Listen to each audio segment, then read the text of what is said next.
गुरुदेव श्री स्वामीसुत महाराजांनी स्थापन केलेल्या पादुका ज्या मुरलीधर मंदिरामध्ये होत्या, त्या मुरलीधर मंदिराचं सगळं काम चाललं आहे. आता ते नव्याने सगळं बांधकाम चाललं आहे आणि त्यामुळे त्या पादुका आता भक्तनिवासमध्ये स्वामी महाराजांच्या मूर्तीपाशी आणून ठेवलेल्या आहेत.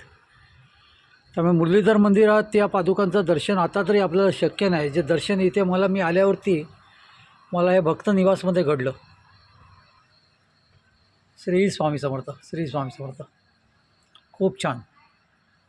त्या मुरलीधर मंदिरामधले सगळे देव, म्हणजे तिथे जे गणपती बाप्पा होते, मारुती राया होता आणि पुन्हा स्वामी समर्थ महाराजांनी आणखीन एक वेगळ्या पादुका होत्या तिथे. या सगळे देव जे आहेत हे सगळे देव ह्या भक्तनिवासमध्ये आलेले आहेत, म्हणजे तात्पुरत्यारीते.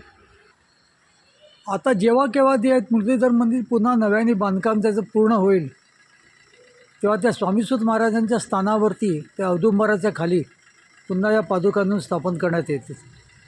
श्री स्वामी समर्थ.